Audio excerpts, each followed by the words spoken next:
আসসালামু আলাইকুম রহমতুল্লাহি ওবারাকাতু। আলহামদুলিল্লাহ আলহামদুলিল্লাহি রব্বিল আলামিন। রব্বি জিদনি ইলমা রব্বি জিদনি ইলমা রব্বি ইশরাহ লি সাদরি ওয়া ইয়াসসির লি আমরি ওয়াহলুল উকদাতাম মিন লিসানি ইয়াফকাহু কওলি। Welcome to my channel Ruhul Quran academy BD. সম্মানিত দিনী ভাই ও বোনেরা, রুহুল কোরআন একাডেমি বিডি চ্যানেলের পক্ষ থেকে আপনাকে জানায় আন্তরিক শুভেচ্ছা ও অভিনন্দন। We are learning Arabic grammar with the help of English grammar. আমরা শিখছি ইংলিশ গ্রামারের সাহায্যে আরবি গ্রামার। ইতিপূর্বে আমরা ৫৬টি পর্ব শেষ করেছি। আজ আমাদের ৫৭তম পর্ব।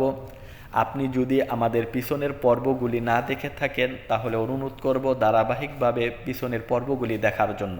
তো সম্মানিত দিনী ভাই বোনেরা, আমাদের আলোচনা হচ্ছে ১ নং বাবের ১ নং গ্রুপ, যেটাকে বলা হয় বাবুন নাসার।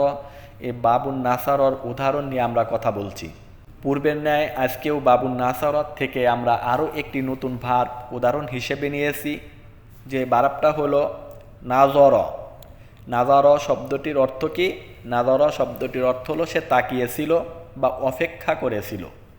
সে কি করেছিল? সে তাকিয়েছিল অথবা অপেক্ষা করেছিল। তা আমরা লক্ষ্য করি পার্সন। পার্সন ৩ প্রকার, আমরা এটা সকলেই জানি। ব্যক্তি বা পুরুষ ৩ প্রকার, এটাও আমরা আলহামদুলিল্লাহ আমরা আলোচনা করেছি এবং আপনারা পূর্ব থেকেই জানেন, আমি আশা করি। তো আমাদের সমস্যা হচ্ছে শাখস।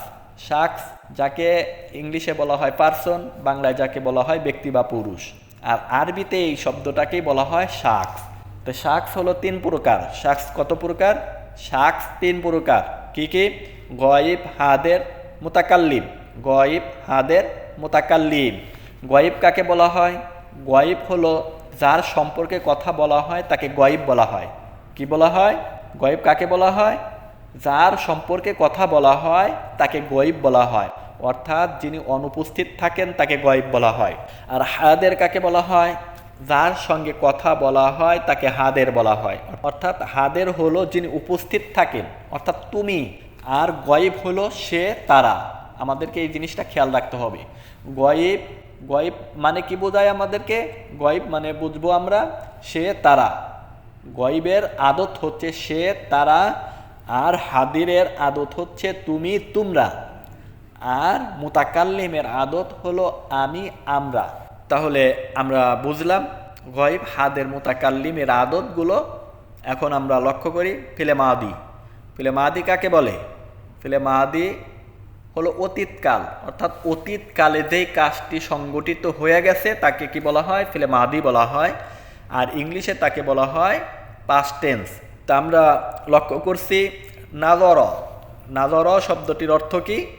নাজর শব্দটির অর্থ হলো সে তাকিয়েছিল বা অপেক্ষা করেছিল। এই শব্দটা কিন্তু একবচন শব্দ, অর্থাৎ সে হবে এখানে। এই নাজর এই শব্দটার অর্থ আমরা যখন করব তখন আমরা কি বলবো? সে তাকিয়েছিল বা অপেক্ষা করেছিল। সে কি করেছিল?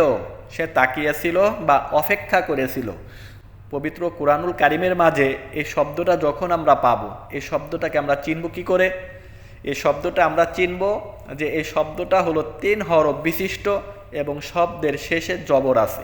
নাজর, সে তাকিয়েছিল বা অপেক্ষা করেছিল। এটা হলো একবচন, অর্থাৎ ফিলে মাদি ওয়াহেদ মুজাক্কার গয়িব, যাকে ইংলিশে বলা হয় থার্ড পারসন সিঙ্গুলার। ইংলিশে তাকে কি বলা হয়? Third person singular. তারপরে আমরা লক্ষ্য করি নাজরু। নাজরু শব্দটির অর্থ কি? নাজরু শব্দটির অর্থ হলো তারা তাকিয়েছিল বা অপেক্ষা করেছিল। তারা কি করেছিল? তারা তাকিয়েছিল বা অপেক্ষা করেছিল। আর এই শব্দটা হলো ফেলে মাদি জমা মুজাক্কার গয়িব। এই শব্দটা কি? এই শব্দটা হলো ফেলে মাদি জমা মুজাক্কার গয়িব, যাকে ইংলিশে বলা হয় থার্ড পারসন প্লুরাল। তারপরে আমরা লক্ষ্য করি হাদের, অর্থাৎ মধ্যম পুরুষ, যার সঙ্গে আমরা কথা বলছি, যার সঙ্গে আমরা কি করি? কথা বলি, তাকে আমরা তুমি বলে সম্বোধন করি, তোমরা বলে সম্বোধন করি। তো এখানে আমরা লক্ষ্য করি নাজারতা। নাজারতা শব্দটির অর্থ কি? নাজারতা শব্দটির অর্থ হলো তুমি তাকিয়েছিলে বা অপেক্ষা করেছিলে। তুমি কি করেছিলে? তুমি তাকিয়েছিলে বা অপেক্ষা করেছিলে। নাজারতা। আমরা ইতিপূর্বে প্রত্যেকটা ভিডিওতেই আমরা বলার চেষ্টা করেছি তা মানে তুমি, তুম মানে তোমরা।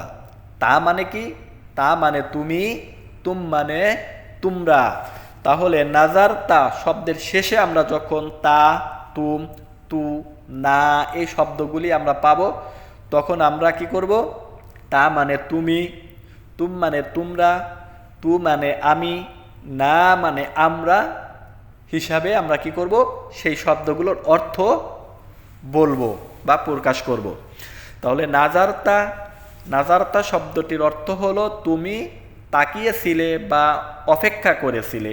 নাজারতুম, তোমরা তাকিয়েছিলে বা অপেক্ষা করেছিলে, যাকে ইংলিশে বলা হয় সেকেন্ড পারসন সিঙ্গুলার। যাকে ইংলিশে কি বলা হয়? যাকে ইংলিশে বলা হয় সেকেন্ড পারসন সিঙ্গুলার। তারপরে নাজারতুম শব্দটির অর্থ হলো তোমরা তাকিয়েছিলে বা অপেক্ষা করেছিলে। তোমরা কি করেছিলে? তোমরা তাকিয়েছিলে বা অপেক্ষা করেছিলে। যার আদত হলো, যার সিগার নাম হলো ফেলে মাদি জুমা মুজাক্কার হাদির। ফেলে মাদি জুমা মুজাক্কার হাদির, যাকে ইংলিশে বলা হয় সেকেন্ড পারসন প্লুরাল। তারপরে আমরা লক্ষ্য করি মুতাকাল্লিম কাকে বলে? যিনি বক্তব্য দিয়ে থাকেন, যিনি কথা বলে থাকেন, যিনি ভাষণ দিয়ে থাকেন, তাকে কি বলা হয়? তাকে মুতাকাল্লিম বলা হয়। নাজারতু শব্দটির অর্থ হলো আমি তাকিয়েছিলাম বা অপেক্ষা করেছিলাম। আমি কি করেছিলাম? আমি তাকিয়েছিলাম বা অপেক্ষা করেছিলাম। নাজারনা, আমরা তাকিয়েছিলাম বা অপেক্ষা করেছিলাম। নাজারতু এই শব্দটার সিগার নাম কি? এই শব্দটার সিগার নাম হলো ফেলে মাদি ওয়াহেদ মুজাক্কার মুয়ান্নাস মুতাকাল্লিম। ফেলে মাদি ওয়াহেদ মুজাক্কার মুয়ান্নাস মুতাকাল্লিম। তারপরে নাজারনা, আমরা তাকিয়েছিলাম।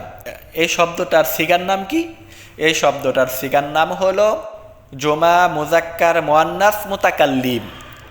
আমরা যে মুতাকাল্লিমের দুইটা আদত আমরা শিখছি, সেই দুইটা আদত কি? একটা আদত হলো আমি এবং আমরা। এই দুটি শব্দ স্ত্রী এবং পুল্লিঙ্গ উভয় ক্ষেত্রে ব্যবহার করা হয়। আর আমরা এখানে যতগুলি শব্দ আমরা দেখছি, সবগুলি শব্দই কিন্তু পুরুষবাচক শব্দ। আমরা স্ত্রীবাচক শব্দ এবং দ্বিবচন শব্দগুলি আমরা শিখছি না। আর কেন শিখছি না? এই শব্দগুলো পবিত্র কোরআনুল কারিমের মধ্যে খুবই কম ব্যবহার করা হয়েছে। যখন আমরা কোরআনুল কারিমের তর্জমা পড়ব, তখন ইনশাল্লাহ আমরা প্রত্যেকটা শব্দই কি করব? ধরে ধরে আমরা বলার চেষ্টা করব। এটা স্ত্রীবাচক শব্দ, এটা দ্বিবচন শব্দ, এভাবে আমরা শিখব। এখানে আমরা না আনার কারণ হলো যে 14টি সিগা আমাদের মুখস্থ করতে হবে। আমাদের জন্য প্রাথমিক পর্যায়ে অনেক কষ্ট হয়ে যাবে। দেখা গেছে গ্রামারের কথা নাম শুনলে, ব্যাকরণের কথা শুনলে অনেকে ভয়ে কি করে না, ওই সাবজেক্টটা খুলে না, ভয় পায়, পড়তে চায় না। এ কারণে আমরা ওগুলি কোরআনুল কারিমের মধ্যে শেখার চেষ্টা করব ইনশাআল্লাহ। তারপর আমরা লক্ষ্য করি, আরেকবার আমরা এই শব্দটাকে দেখার চেষ্টা করি।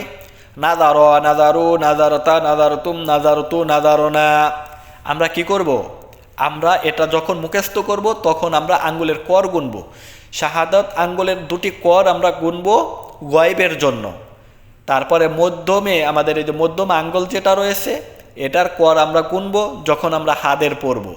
তারপরের আঙ্গুলে আমরা যখন মুতাকাল্লিম পড়ব, তখন আমরা আঙ্গুল গুনব।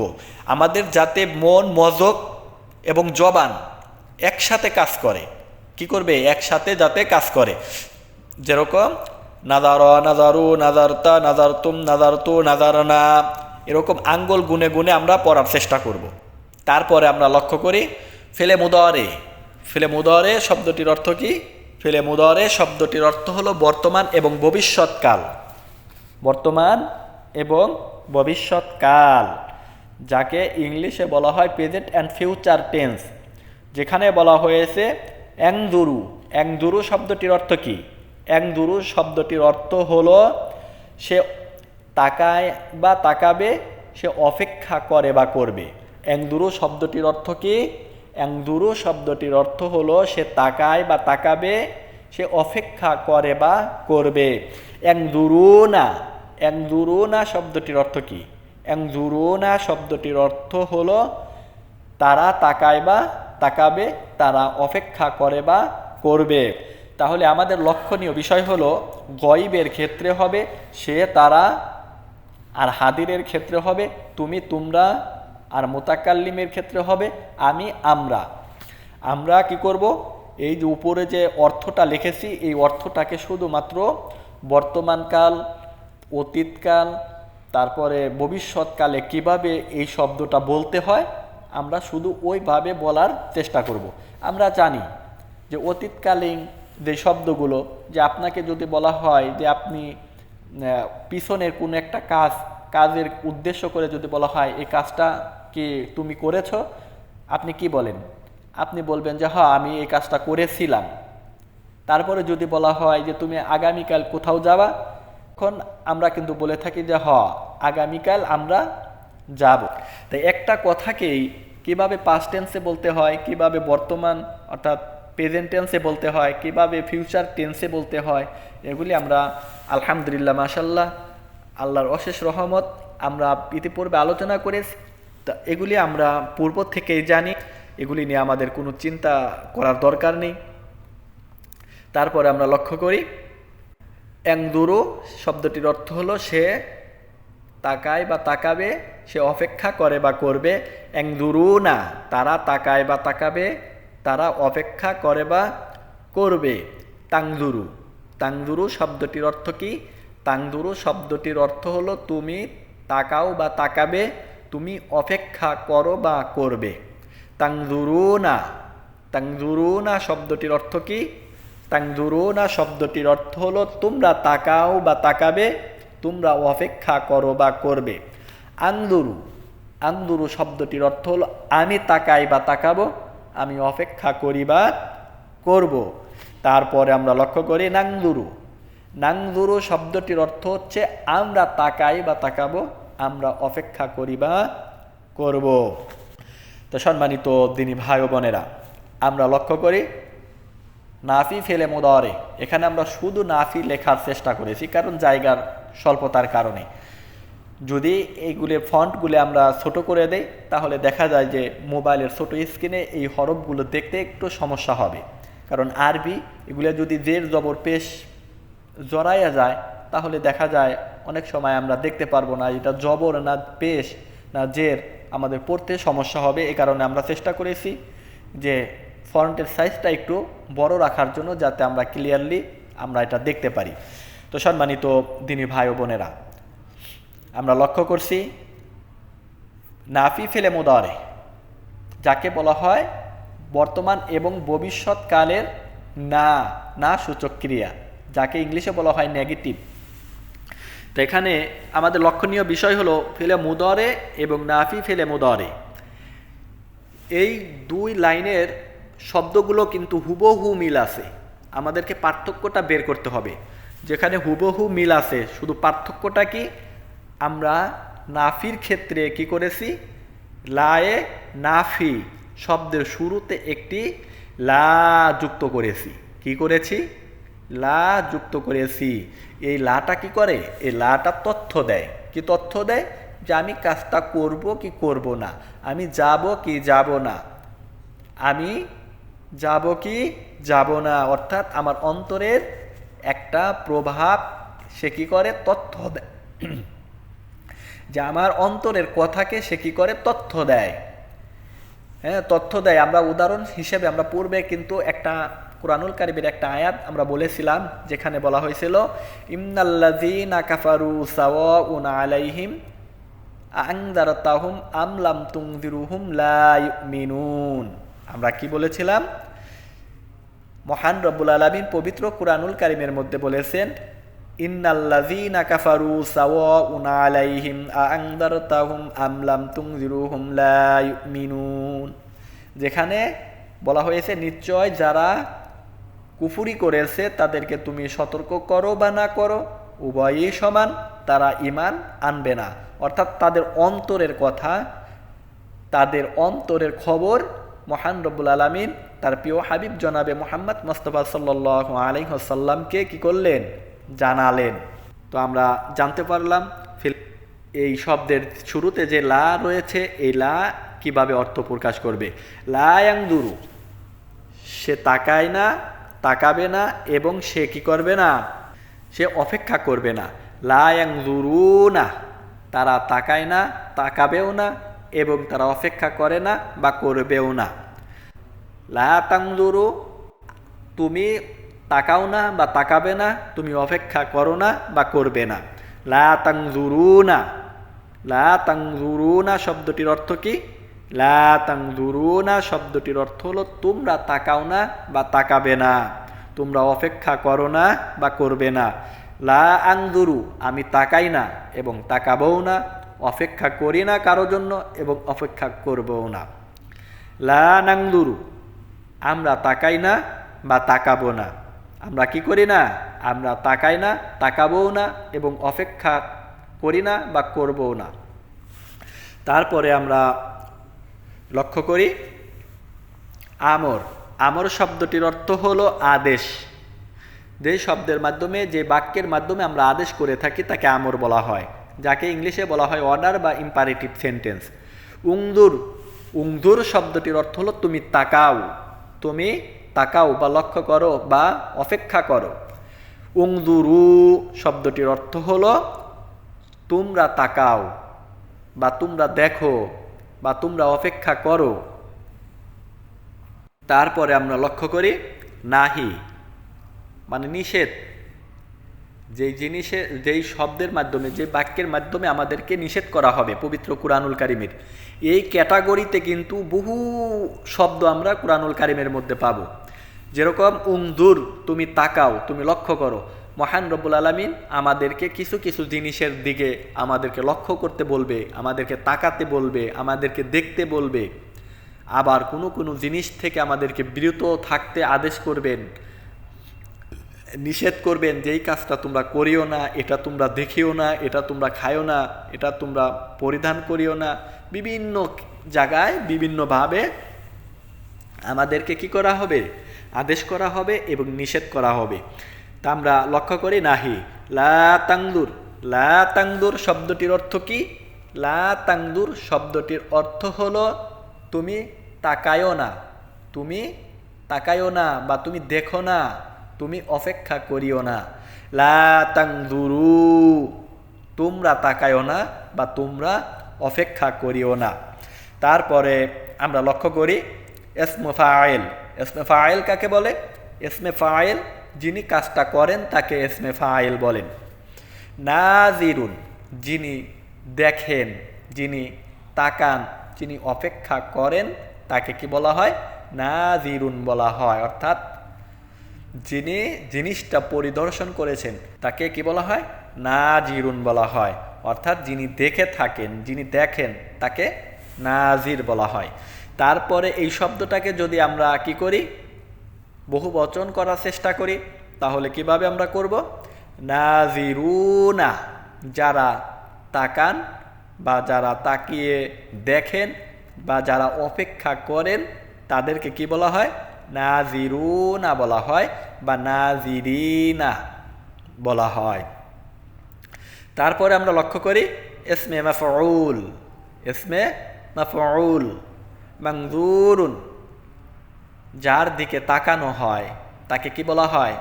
মানজুরুন বলা হয়। অর্থাৎ যাকে দেখা হয় তাকে কি বলা হয়? তাকে মানজুরুন বলা হয়।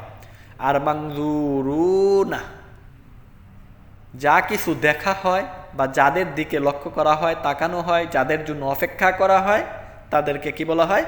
মানজুরুনা বলা হয়। তারপরে নজর। নজর শব্দটির অর্থ কি? দেখা, তাকানো বা অপেক্ষা করা।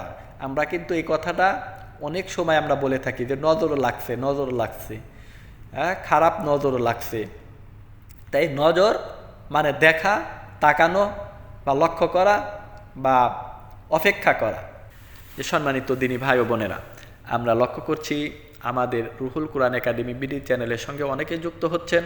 মাশাআল্লাহ, আলহামদুলিল্লাহ, জাযাকাল্লাহু খাইর। আল্লাহ রাব্বুল আলামিন আমাদের সকলকে উত্তম কল্যাণ দান করুক। যে আমরা দেখছি এখানে যতগুলি শব্দ আমরা কথা বলছি, প্রত্যেকটা শব্দই পবিত্র কুরআনুল কারীমের মধ্যে ব্যবহার করা হয়েছে। তো এই ভিডিওগুলো যদি আমরা দেখার পরে যদি আমরা অনুমান করতে পারি বা বুঝতে পারি যে শব্দগুলো আমাদের জন্য উপকার, কোরআন বুঝার ক্ষেত্রে শব্দগুলো বা এই নিয়মগুলো, এই নীতিগুলো আমাদেরকে কোরআন বুঝতে, এই নিয়ম নীতিগুলো কোরআন বুঝতে আমাদের জন্য সহায়ক হবে, সাহায্য করবে। আর আপনার কাছে যদি এই ক্লাসটি উপকার মনে হয় তাহলে আশা করতে পারি যে কমেন্টে আলহামদুলিল্লাহ লিখে আমাকে উৎসাহিত করবেন। তাহলে আমরা বুঝতে পারবো যে আমাদের এই ভিডিওটি আপনার উপকারে এসেছে, আপনি কিছু এখান থেকে শিখছেন। এজন্য দয়া করে যদি ভিডিওটি ভালো লাগে তাহলে আলহামদুলিল্লাহ, মাশাআল্লাহ, জাযাকাল্লাহু খায়র এভাবে এই শব্দগুলি লেখার চেষ্টা করবেন। সম্মানিত দিনী ভাই বোনেরা, আমরা আজকের মতো ভিডিওটি এখানেই শেষ করছি। আসসালামু আলাইকুম ওয়া রাহমাতুল্লাহি ওয়া বারাকাতুহু।